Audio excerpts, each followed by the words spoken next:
Bom dia, pessoal. Espero que esteja tudo certinho com vocês. Dando seguimento ao nosso curso de Cinética Química Avançada.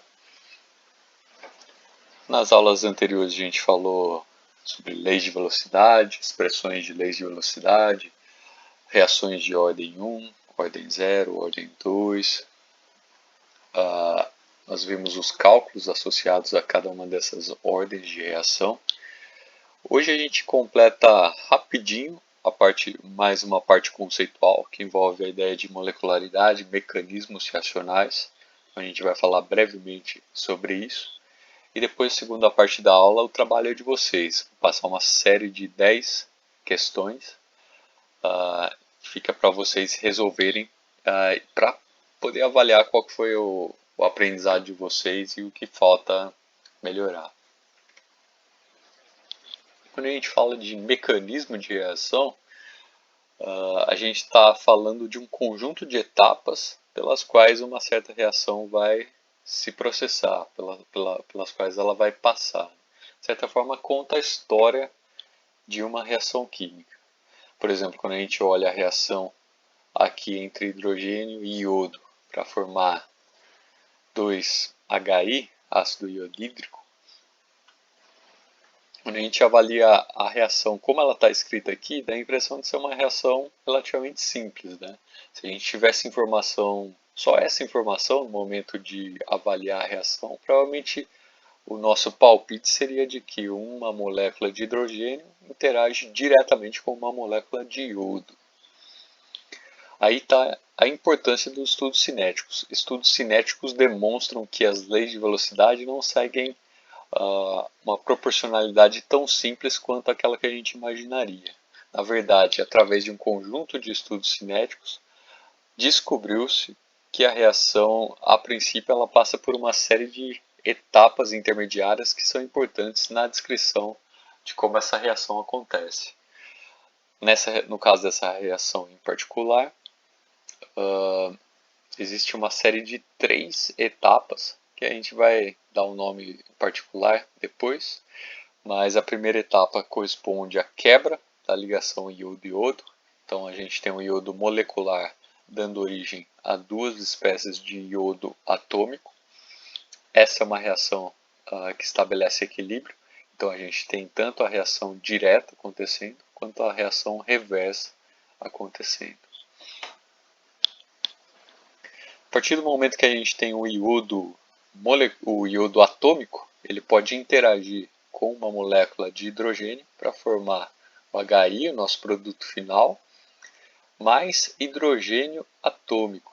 Então notem que a gente tem a troca aqui de um intermediário, de um radical iodo, para um intermediário hidrogênio. E esse hidrogênio atômico, por sua vez, pode interagir com uma molécula de iodo para formar HI e, nesse processo, formar iodo atômico novamente, recuperar o iodo atômico. A gente faz a soma de todos esses processos, chega na reação global. Agora notem a importância do que a gente está discutindo, é que a reação global ela não mostra para a gente qual é o grau de complexidade das etapas envolvidas naquela reação. Pode ser que seja relativamente simples, mas pode ser que seja relativamente complexo, como o caso que a gente está observando aqui. Nesse caso, então, a gente nota que uma reação global, uma etapa completa, como essa daqui que a gente está descrevendo, ela passa por um conjunto de etapas intermediárias. Cada uma dessas etapas intermediárias a gente dá o nome de etapas elementares ou reações elementares. Reação elementar é aquela que acontece em uma única etapa, que é aquela que a gente já não consegue dividir em etapas menores, sem a participação de intermediários, ou sem a participação detectável desses intermediários, né? Ou seja, a gente não consegue observar experimentalmente a presença de intermediários, consequentemente a gente intui que a reação seja elementar. Agora, como a gente discutiu em aulas anteriores, né, a respeito da insuficiência do conhecimento científico em provar que uma coisa é verdadeira, né? A gente sempre pode provar que uma coisa é falsa, mas provar que uma coisa é verdadeira é muito mais difícil. Então, dessa forma, o fato da gente não ter detectado o intermediário não quer dizer que ele não exista. Significa simplesmente que com o estado da arte, os equipamentos que a gente tem no mundo moderno, a gente não foi capaz de determinar intermediário para aquela etapa em particular. Então, a gente passa a aceitar aquele conhecimento como uma verdade parcial, né, e trabalha com essa verdade parcial de forma útil para obter informação a respeito das reações. Então, cada uma dessas etapas aqui que a gente identificou anteriormente corresponde a uma etapa elementar da reação global de conversão de hidrogênio e iodo em ácido iodídrico. Vocês vão notar que para cada uma dessas etapas elementares a gente pode ter um número de moléculas ou um número de átomos diferentes participando. Por exemplo, aqui a gente tem uma única molécula de iodo. Aqui na reação de baixo a gente tem um átomo de iodo interagindo com uma molécula de hidrogênio. Para atribuir um nome a essas diferentes participações, a gente cria a ideia de molecularidade. De uma reação elementar, ela vai corresponder ao número de partículas que participam dessa etapa. Por exemplo, a etapa de conversão aqui de iodo a dois iodos atômicos, a molecularidade aqui é 1, ou seja, uma reação unimolecular, envolve uma única espécie, uma única partícula. Já aqui na reação de baixo, a gente tem uma reação bimolecular, que envolve a interação entre duas espécies, duas partículas, então iodo e iodo. Um ponto interessante de analisar aqui é a reação reversa. Então aqui a gente tem dois átomos de iodo formando uma molécula de iodo. Então essa reação reversa, ela tem a molecularidade igual a 2, que corresponde a como se dois átomos de iodo estivessem participando. Ou seja, é como se a gente estivesse aqui, ó,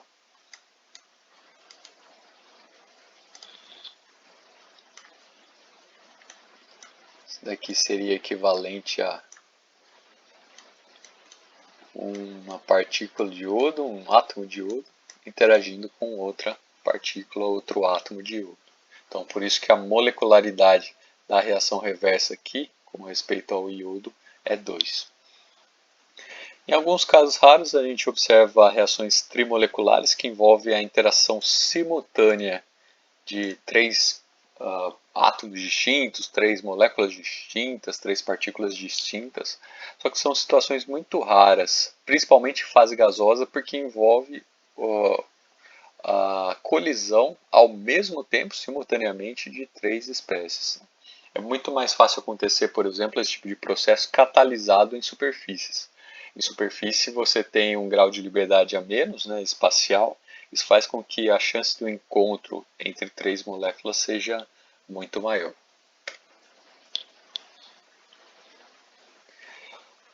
E aí tem uma importância para etapas elementares, a gente consegue descrever leis de velocidade simplificadas. Como a gente tinha comentado anteriormente, as leis de velocidade são expressões empíricas. Significa que ela só tem validade experimental. Só através de experimentos a gente consegue determinar leis de velocidade. Agora, o que acontece é que para etapas elementares a gente pode supor uma lei de velocidade simplificada, que é baseada na lei da ação das massas. Como a gente comentou anteriormente, a lei da ação das massas propõe que a velocidade de um certo processo ou de uma certa reação é proporcional, esse alfa que é proporcional, produtório das concentrações elevadas a certos expoentes. Para dar um exemplo disso daqui, deixar mais claro, ó, a gente está falando o quê? Que a velocidade, por exemplo, de conversão de iodo para dois átomos de iodo, iodo molecular para dois átomos de iodo, é dada através desse processo 1 aqui, uma constante de velocidade K1. A gente está falando que a velocidade é proporcional ao produtório, concentrações elevado a certo expoente, a velocidade direta aqui então vai ser o que? Velocidade, vamos até escrever, fazer uma tentativa aqui. Essa velocidade 1 vai ser o que? Ela é proporcional, ela pode ser igual, e daí você já inclui aqui a constante de velocidade, igual K1 vezes a concentração da espécie que está participando. Então, nesse caso aqui, é a concentração de iodo molecular. Então, é dessa forma que a gente utiliza o conhecimento de que essa é uma etapa elementar para propor ou fazer um pressuposto de qual seja a lei de velocidade para aquela etapa elementar. A gente pode fazer a mesma coisa para a reação reversa. Notem, na reação reversa a gente tem esse índice aqui, menos 1, constante reversa, K menos 1, vezes produto das concentrações envolvidas. De novo, quem são as concentrações envolvidas? Aqui a gente tem 2 átomos de iodo participando, ou seja, envolve a colisão de 2 átomos de iodo. Consequentemente, a gente tem a concentração de iodo elevada ao quadrado, porque a gente precisa de 2 átomos de iodo para que essa reação aconteça. Mesma coisa a gente pode representar para as etapas 2 e para a etapa 3. No caso da etapa 2, velocidade é K2 vezes concentração de iodo vezes concentração de hidrogênio. Aqui é uma reação irreversível, como a gente está demonstrando aqui, diferente da anterior. Então a gente só se preocupa com a etapa, com uma das etapas, né, a conversão direta. Já no terceiro caso aqui, muito parecido com o anterior, só que aqui a gente trabalha com velocidade igual a K3 vezes concentração de hidrogênio vezes a concentração de iodo molecular, que a gente tem representado aqui embaixo. Qual que é a importância dessa determinação das leis de velocidade individual? Que a partir dessas leis de velocidade individuais, a gente consegue propor equações diferenciais que vão representar a evolução de cada um dos participantes aqui da reação. Lembra que essa é uma reação global, né? Então, ó, a reação global é essa daqui. Como a gente viu, é uma reação que envolve intermediários. Isso significa para a gente que ela é uma daquela classe de reações cuja estequiometria é dependente do tempo. Volta lá nas aulas anteriores, você vai ver qual é a definição, né, de estequiometria dependente e independente do tempo. Nesse caso aqui, ela depende do tempo, por quê? Porque ela tem intermediários de reação. Isso significa o quê? Que você não pode correlacionar, por exemplo, a variação de hidrogênio diretamente com a produção de ácido iodídrico. Por quê? Porque você tem intermediários ali no meio do caminho que vão ocupar um pouco desses reagentes. Dessa forma, a gente precisa de um formalismo um pouco mais elaborado para determinar qual que vai ser a evolução de cada um dos participantes da reação. E esse formalismo é dado através de equações diferenciais. A gente vai ter uma aula lá no final do curso que vai abordar só esse tipo de informação, mas já para antecipar essa ideia aqui, já que a gente está abordando ela, significa o quê? Por exemplo, se eu estiver interessado aqui na evolução de uma certa espécie, por exemplo, o iodo molecular, você vai olhar para o conjunto, para o mecanismo reacional, o conjunto de etapas pelas quais a reação se processa, vai identificar aonde o iodo participa.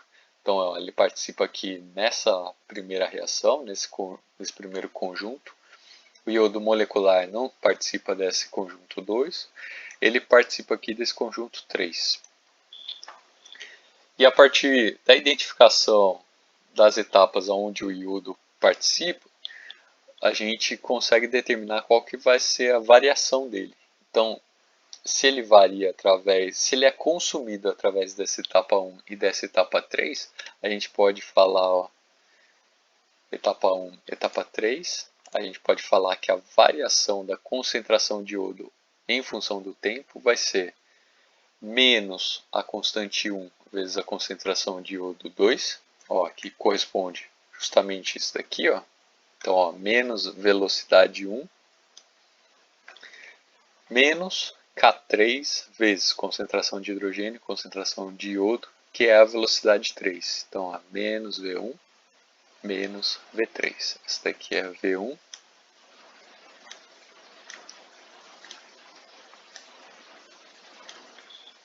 aqui é V, tá? Não é o Ni. É V indica velocidade para essa etapa 1. Então notem que o que a gente está basicamente falando com essa equação diferencial é que a concentração de iodo ela pode variar através da etapa 1 e através da etapa 3, que é essa daqui. Nos dois casos, essas duas etapas consomem o iodo, ou seja, elas contribuem para o decréscimo da concentração de iodo, por isso que a gente tem o sinal negativo aqui na frente de cada um dos termos.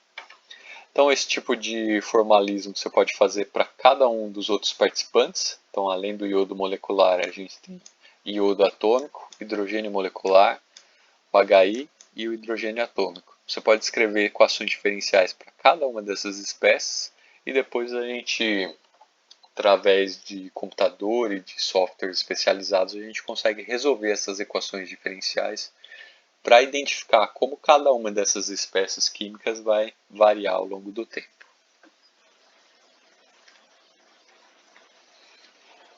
Então, isso encerra a parte básica do curso, né? De certa forma, a gente está revendo conceitos que são expostos durante o curso de graduação em Química. Esses conceitos estão associados à cinética macroscópica, ou seja, como a concentração das espécies, a quantidade macroscópica delas varia ao longo do tempo. Até o momento a gente não abordou a parte microscópica, como que se dá a interação entre as diferentes moléculas, os átomos, colisões entre essas moléculas, que fração dessas colisões vai ter energia suficiente para que a reação aconteça. Tudo isso a gente aborda a partir da próxima aula, quando a gente entra na parte microscópica de cinética. E agora, pessoal, para ver o quão solidificado ficou esse conhecimento e para vocês retomarem as aulas anteriores, retomarem os conceitos que a gente explicou anteriormente, a gente trouxe aqui uma série de problemas para vocês resolverem. São 10 questões. Como tudo nesse curso não é obrigatório fazer, mas se você fizer a resolução dessas questões e enviar para a gente vai corrigir e mostrar para vocês quais foram os acertos e eventuais erros, beleza? Então são instrumentos para você avaliar o quanto você aprendeu e para você direcionar seu estudo também de cinética química. Primeira questão, questão 1. Uma reação com estequiometria independente do tempo segue a equação A mais 2B formando 2Z. Considerando que no início da reação estavam presentes 0,28 mol de A, 0,39 mol de B, 0,13 mol de Z, responda. Após certo intervalo de tempo, a quantidade da espécie A caiu para 0,18 mol. Então, estava inicialmente em 0,28, foi para 0,18. Qual a extensão de reação neste momento e quais as quantidades de B e Z? Então, se a quantidade de A caiu, significa que ele reagiu com B. Então, a quantidade de B caiu também, consequentemente, alguma quantidade de Z foi formada. Aqui você vai ter que identificar claramente quanto variou de cada um deles, utilizar a nossa expressão para extensão de reação para identificar qual foi a variação, qual a nova extensão de reação nesse momento da reação. B. Qual a extensão de reação se o processo acontecer completamente, até o consumo total do reagente limitante? Então, notem que a gente tem essas quantidades iniciais de A e do reagente B. Através dos valores de estequiometria aqui, dos valores iniciais, você consegue identificar qual reagente limitante, qual reagente em excesso. Reagente limitante, durante uma reação irreversível, ele é completamente consumido. Então, a partir daí, você vai conseguir calcular a extensão de reação para todos os participantes aqui. Questão 2. Considere a seguinte reação com estequiometria independente do tempo. Então, 2A mais B formando 3Z. Se a velocidade inicial de consumo de A determinada experimentalmente for de 3,36 vezes 10 a menos 4 mol por litro por segundo. Questões. Qual é a taxa de consumo de B? Então, a gente tem a velocidade de consumo de A, qual que é a velocidade de consumo de B? Qual a velocidade ou a taxa de formação de Z? Então, saber correlacionar essas diferentes velocidades de consumo de um reagente com o consumo de outro, produção de outro. B. Qual a velocidade global de reação? Normalmente você vai ver questões que aparecem em desafios, em algum concurso, vão te perguntar o seguinte: qual a velocidade de reação? Implicitamente, isso daqui indica para a gente que é a velocidade global. Então, qual a velocidade de reação, dado que as taxas são essas daqui, né? E qual é a ordem de reação para essa reação em particular. Questão 3. A reação de oxidação de íons brometo por peróxido de hidrogênio segue a equação. 2 íons brometo interagem com uma molécula de peróxido mais 2 íons H+, próton, para formar bromo molecular mais 2 moléculas de água. A lei de velocidade para essa reação, determinada experimentalmente, foi velocidade igual a constante de velocidade vezes concentração de peróxido, concentração de H+, concentração de brometo. Então, produto dessas concentrações. Questão A. Se a concentração de peróxido aumentar por um fator 3, então 3 vezes, qual será o fator de aumento na taxa de consumo de brometo? Então, saber correlacionar as velocidades de espécies diferentes. B. Se em algum momento a taxa de consumo de brometo for 7,2 vezes 10 menos 3 mol por litro por segundo, quais serão as taxas de consumo de peróxido e formação de bromo molecular? Qual será a velocidade da reação? De novo, parecido com a questão anterior, saber relacionar velocidades dos diferentes participantes de uma certa reação. C. Se o volume do compartimento reacional for dobrado através de adição de água, qual será o efeito na taxa de consumo de brometo? Qual será o efeito na velocidade de reação? Então, saber, baseado nessa alteração de volume, a gente vai ter a alteração de alguma propriedade importante aqui na determinação da velocidade de reação. Como que essa variação vai alterar a velocidade de reação e a taxa de alguns reagentes em particular. Questão 4. Uma reação com estequiometria independente do tempo segue a seguinte equação: A mais 2B formando 2Z. A taxa de formação de Z, então aqui é a velocidade de Z, de formação de Z, ok? Foi obtida para alguns valores de concentração de A e concentração de B. Então aqui a gente tem uma tabela com a concentração de A e B e a velocidade determinada experimentalmente de formação dessa espécie Z aqui. Se a velocidade global de reação seguir uma equação empírica desse tipo aqui, ó, em que você tem constante velocidade vezes o produto da concentração de A elevado ao expoente alfa, concentração de B elevado ao expoente beta, determine a ordem de reação com respeito aos reagentes A e B e qual o valor da constante velocidade com unidade correta. Questão 5. Uma reação de primeira ordem está 40% completa após a passagem de 1 hora. Ou seja, após a passagem de 1 hora, 40% do reagente inicial foi consumido, foi convertido em produtos. Questão: qual o valor da constante de velocidade nessas condições, né, para essa reação que funciona dessa forma? E B, quanto tempo demorará para a reação estar 80% completa, ou seja, 80% de conversão dos reagentes em produtos. Lembrando, uma reação de primeira ordem. A partir dessa informação aqui a gente consegue resolver sem problemas essa questão. Questão 6. Um experimento acompanhou a velocidade de decomposição de acetaldeído, encontrando os seguintes valores. Então aqui a primeira linha, porcentagem de acetaldeído decomposto, 0, 10, 20, 30, 40, 50. 50 aqui talvez seja interessante, corresponde ao tempo de meia-vida, hein? Taxa de decomposição vezes 10 ao cubo. ou seja, os valores que estão aqui já foram multiplicados por 10 ao cubo, ou seja, o valor original seria 8,53 vezes 10 a menos 3, 6,74 vezes 10 a menos 3. Essa é a forma como a gente trabalha com essa tabela. Aqui as unidades mol, vezes litro a menos 1, segundo a menos 1. Uma série de valores aqui decrescentes. Através de métodos gráficos, determine a ordem de reação, constante de velocidade e a expressão de lei de velocidade para esse processo.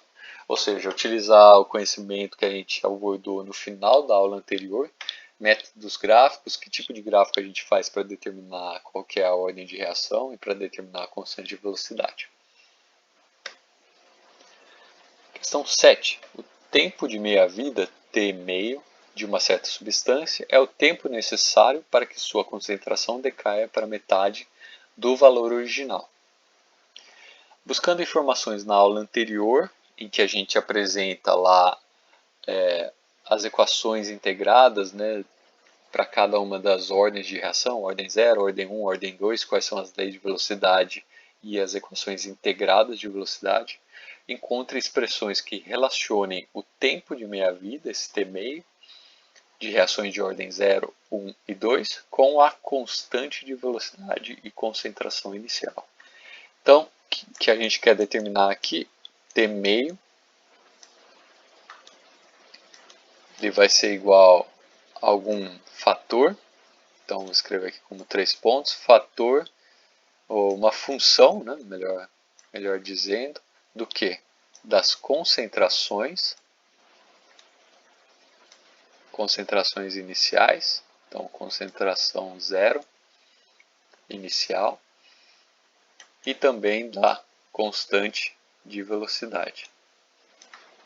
Então o que a gente quer determinar aqui é qual a expressão que correlaciona tempo de meia-vida com concentração inicial, eventualmente, se existir ou não, né, e a constante de velocidade.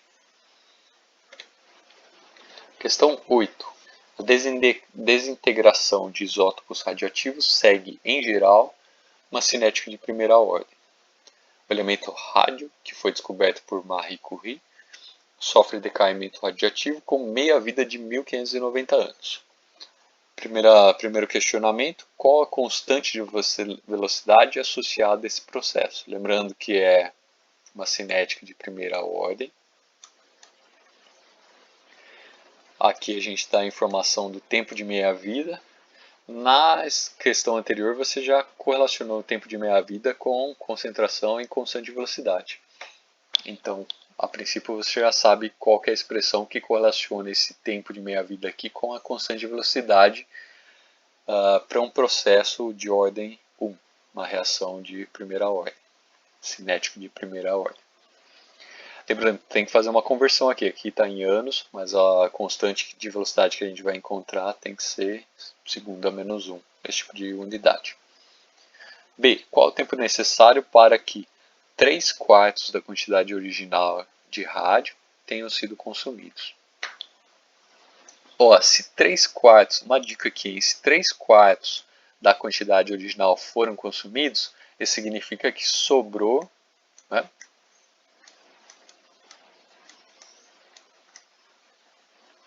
Sobrou o quê? Sobrou 1/4 da quantidade original. Isso significa o quê? Que a reação passou pela metade dela. Então imagina aqui que a gente tem um gráfico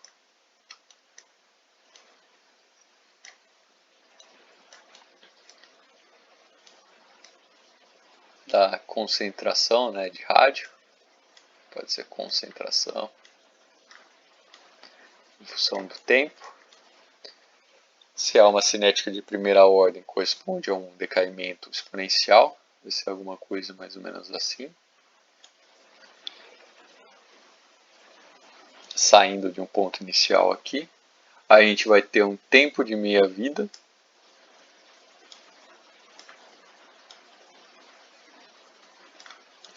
A quantidade inicial. Tempo de meia-vida, o tempo necessário para chegar na metade da quantidade inicial. E o tempo de 1/4 corresponde ao tempo necessário para chegar na metade da metade do valor de tempo necessário. Então, utilizando essa ideia, essa informação, já dá para responder rapidamente essa questão. Agora, se você não identificar qual que é o macete aqui para resolver essa questão, você pode substituir essa conversão aqui nas equações integradas e encontrar o tempo associado a esse processo aqui. Questão 9. A reação de neutralização descrita abaixo pode ser considerada uma etapa elementar, com constante de velocidade de 1,3 vezes 10 elevado a 11 litros por mol por segundo. Nesse caso aqui, a gente tem a neutralização, né, o próton com o hidróxido, formando aqui a molécula de água. Calcule o tempo de meia-vida quando concentração de H+, é igual a concentração de OH- é igual a 10 a menos 1 mol por litro. Ou seja, qual que é o tempo de meia-vida necessário para que as concentrações que inicialmente tinham esse valor caírem para metade desse valor. B. Se o tempo de 1/4 de vida for o tempo necessário para que a concentração caia a 1/4 do seu valor original, calcule esse T de 1/4 quando as concentrações iniciais forem H+, igual a concentração de OH- igual a 10 a menos 1 por litro. Então guarda a relação com a questão anterior. Questão 10, uma questão mais de dedução para reações, como a gente disse, que acontecem simultaneamente. Então a gente tem aqui um dado reagente A que pode sofrer dois tipos de decomposição, formando produtos distintos, cada um deles de acordo com as equações. Então a gente tem aqui a primeira equação de decomposição, em que A vai formar a espécie Y com uma constante de velocidade K1, e a segunda reação de decomposição, em que A vai formar uma espécie Z com uma constante de velocidade K2. Imagine que você tem uma certa quantidade inicial de A. Essa quantidade inicial de A, ela pode ser convertida tanto a Y quanto a Z. Essa conversão para Y tem uma constante de velocidade K1 e a conversão para Z uma constante de velocidade K2. O que a gente quer determinar é, depois de um certo intervalo de tempo, que pode ser qualquer intervalo de tempo, a sua dedução tem que ser para qualquer intervalo de tempo, então tem que ser uma dedução geral, demonstrar que a razão entre a concentração de Y e Z corresponde à razão entre as constantes de velocidade 1 e a constante de velocidade 2. Então, demonstrar essa igualdade aqui a partir dessas informações. Então, de certa forma, identificar aqui se a gente tem dois processos simultâneos, consecutivos, você já consegue imaginar, já consegue ir pensando o seguinte: o processo que for mais rápido, provavelmente aquela espécie vai estar em maior quantidade, certo? Então, tipo de lógica que você pode aplicar na resolução desse problema. Mas aqui o importante é ter uma noção de que essas são etapas elementares. Então, a partir do conhecimento de que essas são etapas elementares,